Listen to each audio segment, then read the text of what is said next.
Hello there, my name is Catherine. I'm a member of the Welney Youth Club. Here we are on one of our research trips at Gresham Hall Museum of Rural Life.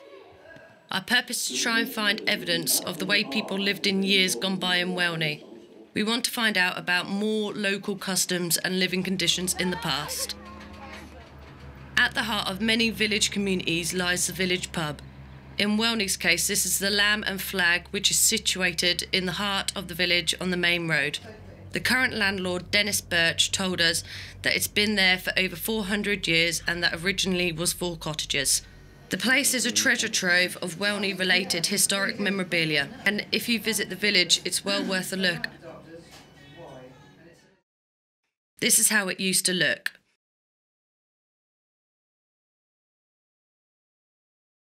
Did you know there used to be other pubs in Welney too? One was called the 3 Tons and was situated just behind the site where we meet for our youth club in the parish hall.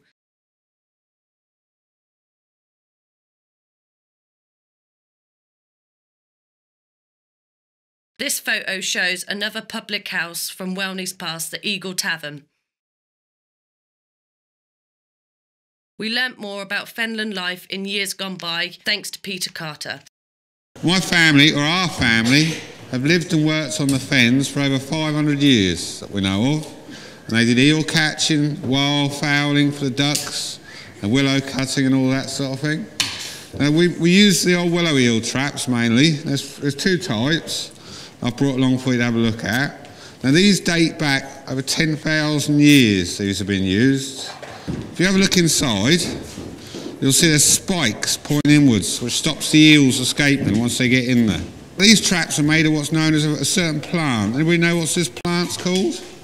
Willow. Willow, yes. The great thing about willow is, look, that don't break. That's really, really strong. So it's brilliant for this type of work. They made houses out of this stuff in the old days. Baskets, fencing, you name it, it was made from it. Now these traps we always bait. One of the old worms we use for baiting them up, eels like eating worms. But one of the old favourites, an old dead tomcat. Can you imagine old cats, rabbits, anything like that, when they're dead? You bury them in the garden. When they start to smell, you know they're ripe enough to use them. Now these traps, say the family ones, they've never changed shape, never changed design. Anybody ever heard of a guy called Ernie James, who used to live in Welney? He used to make exactly the same things in his time. And I've actually brought along, if anybody wants to look afterwards, these are photocopies of old Ernie James's diaries. It's got all his eel catching in here and all his stories and all his little catches. And he was catching weights of like 150 pounds of eels a night, which we don't catch anymore. Now the other type trap is an eel grig. Now this one we don't bait. These are set side by side across the river. You tie them together, and the whole idea is the eels will come up the rivers and they go into these types of traps. So we don't use these ones much now because we're not allowed to block the riverways. The third type is the eel nets. This is an eel net, or a fyke net they're known as.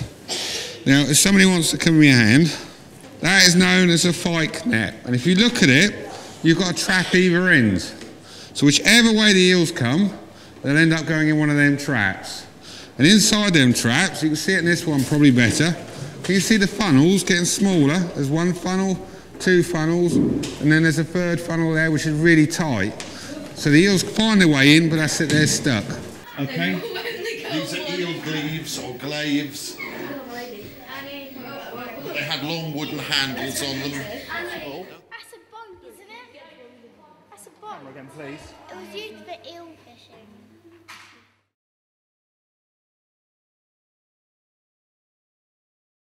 Every so often, the waters would rise up in the fen and would come through your cottage and make everything wet. It was then you called upon Tiddy Munn. Well, Tiddy Munn was a strange little fella, tiny little, all grey, gowned in grey, long grey hair, tangly beard.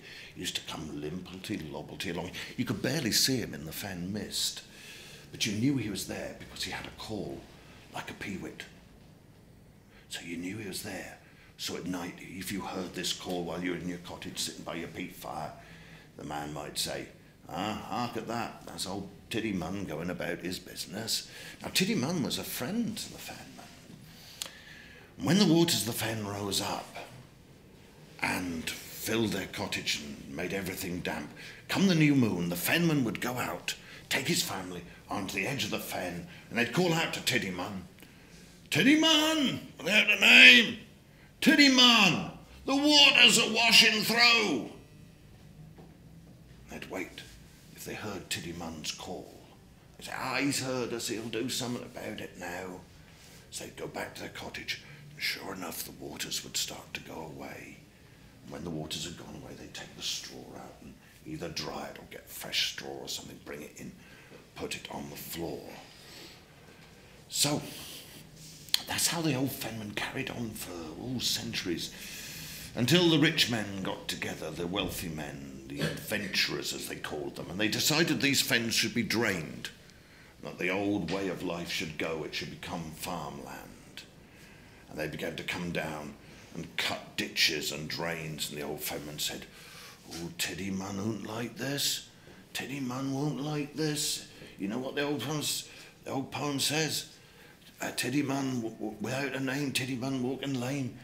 As long as water runs to fen, Tiddy Munn will harm no one. But he won't like this. And he didn't. The more the fens became drained, and the workers came in, Dutchmen, a lot of them, one disappeared. They searched for him, couldn't find him. Then another went, and another, but they still brought one. And the old family said, "That's Tiddy Munn's doing. Tiddy Munn's done for him because he don't like what's going on."